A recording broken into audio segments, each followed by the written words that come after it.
हमारे हिंदुस्तान में एशिया महाद्वीप में अलग अलग पंथ, अलग अलग समुदाय, अलग अलग जाति, अलग धर्म के मान्यता रखने वाले जाति प्रजातियां हैं। इसमें एक पासी जाति भी आती है। उस पासी जाति के जनक हुए बिजली पासी। पासी समुदाय उत्तर भारत के तराई क्षेत्र के कई सौ साल पहले राजवंश की स्थापना की थी और लगभग 300 साल तक राज्य किया। लखनऊ में पासी राजाओं के कई किले आज भी खंडहर के रूप में हैं। लखनऊ को बसाने का श्रेय भी पासी राजाओं का है। वर्तमान का सीतापुर जिला छीता पासी की विरासत है। उसी प्रकार महाराजा बिजली पासी लखनऊ के पास अवध प्रांत के बिजनौरगढ़ में राजा थे, जो 12वीं सदी के अंत तक अवध के एक बड़े भूभाग पर स्थापित था और महान गौरवों के साथ शासन किया। इनके पिता नाथावन देव तथा माता बिजना थी। बिजनौर नामक शहर को महाराजा बिजली पासी ने ही बसाया था। एक वीर योद्धा के रूप में 2 बार राजा जयचंद को हराया था। महाराजा बिजली ने सर्वप्रथम अपनी माता की स्मृति में बिजनागढ़ की स्थापना की थी, जो कालांतर में बिजनौरगढ़ एवं वर्तमान में बिजनौर नाम से संबोधित किया जाने लगा।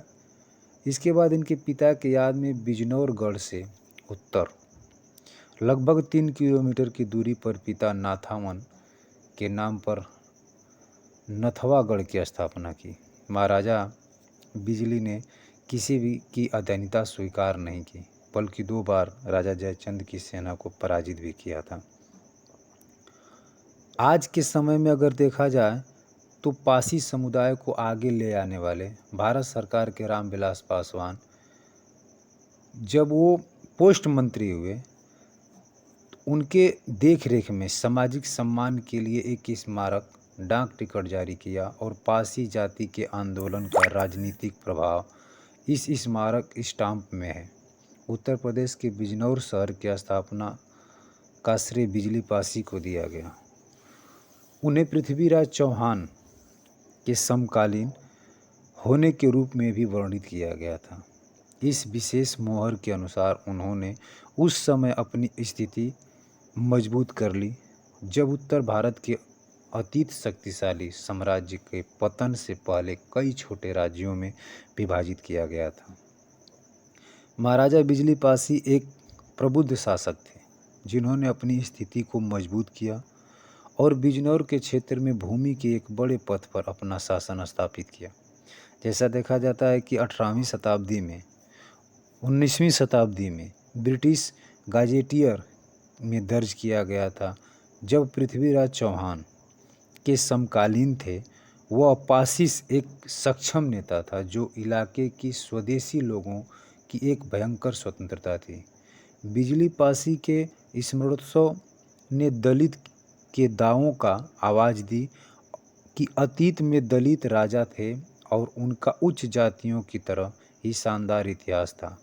महाराजा की योद्धा छवि, जो अक्सर कांसीराम बहुजन समाज पार्टी के संस्थापक के सुझाव के अनुसार विभिन्न दलित समुदायों, विशेष रूप से पासी जाति के लोगों को दीवारों पर देखी गई थी। वह चाहते थे कि छवि में 5 सिख गुरुओं को शामिल किया जाए, जिन्हें आज भी दलित समुदायों द्वारा पूजा जाता है। उन गुरुओं की विशिष्ट विशेषता महाराजा की छवि में दिखाई देती है।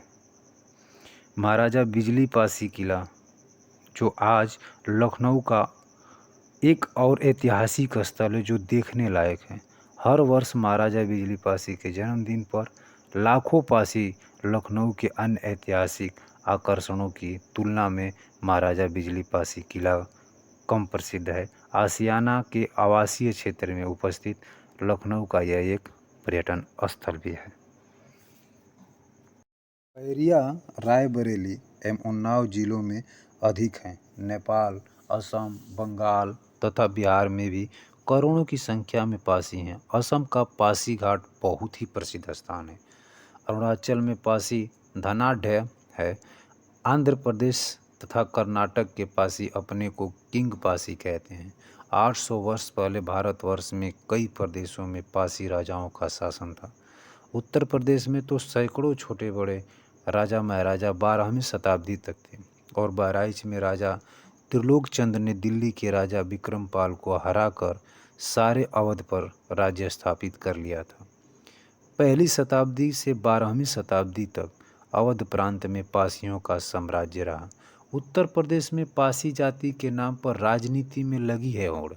आज का जो सिचुएशन देखा जाए, आज का जो राजनीतिक मुद्दा एक बना है, पासी जातियों के पीछे हर जाति भाग रही है, हर राजनीति के करने वाले सभी लोग भाग रहे हैं। सभी राजनीतिक दल अपने अपने तरीके से एक बड़े वोट बैंक को अपने पक्ष में करने की करते हैं कोशिश। 3 दिसंबर 2021 को पड़ोसी जनपद कौशाम्बी में डिप्टी सीएम केशव प्रसाद मौर्य ने शुक्रवार को सिराथू तहसील में सराय रेलवे ओवरब्रिज का नामकरण भी महाराजा बिजली पासी पर कर पासवान समाज को साधने का प्रयास भी किया। ठीक इसी प्रकार एक महान योद्धा और सच्चे राजा हमारे महाराणा राणा प्रताप भी हैं।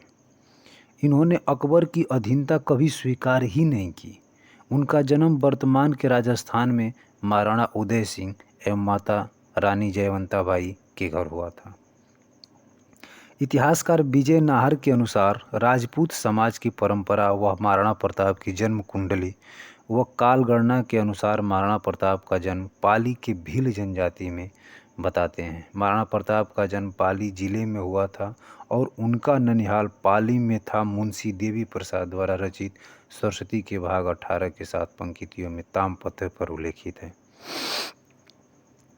ज्येष्ठ शुक्ल की तृतीया रविवार विक्रम संवत 1597 तदनुसार 9 मई 1540 से 19 जनवरी 1597 उदयगढ़ मेवाड़ में भील सिसोदिया राजवंश के राजा थे।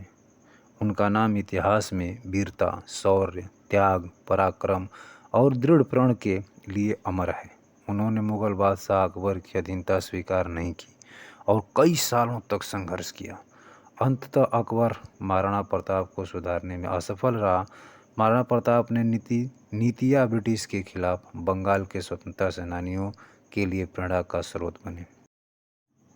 अकबर महाराणा प्रताप का सबसे बड़ा शत्रु था, पर उनकी यह लड़ाई कोई व्यक्तिगत द्वेष का परिणाम नहीं थी, बल्कि अपने सिद्धांतों और मूल्यों की लड़ाई थी। एक वह था जो अपने क्रूर साम्राज्य का विस्तार करना चाहता था, जबकि एक तरफ महाराणा प्रताप जी थे जो अपनी मातृभूमि भारत की स्वाधीनता के लिए संघर्ष कर रहे थे। महाराणा प्रताप की मृत्यु पर अकबर को बहुत ही दुख हुआ, क्योंकि हृदय से वह महाराणा प्रताप के गुणों का प्रशंसक था और अकबर जानता था कि महाराणा प्रताप जैसा वीर कोई नहीं है इस धरती पर। यह समाचार सुन अकबर रहस्यमय तरीके से मौन हो गया और आंखें झुका ली, आंखों में आंसू आ गए। महाराणा प्रताप के स्वर्गवासन के समय अकबर लाहौर में था और वहीं से सूचना मिली कि महाराणा प्रताप की मृत्यु हो गई। अकबर की उस समय की मनोदशा पर अकबर के दरबारी दुरसा आढ़ा ने राजस्थानी छंद में जो विवरण लिखा वो कुछ इस तरह है। अस लोगो अणदाग पाग लोगो अड़नामी गो अड़ा गड़राय जी को बहुतो घूरवामी नवरोजे न गयो न गो असंता नौली न गो झरोखा हेठ जेठ दुनियाण दहल्ली गहलोत राणा जीती गयो दड़ समुद रसड़ा डसी नीसा मुख भरिया नैड़ तो मृत सा प्रतापई।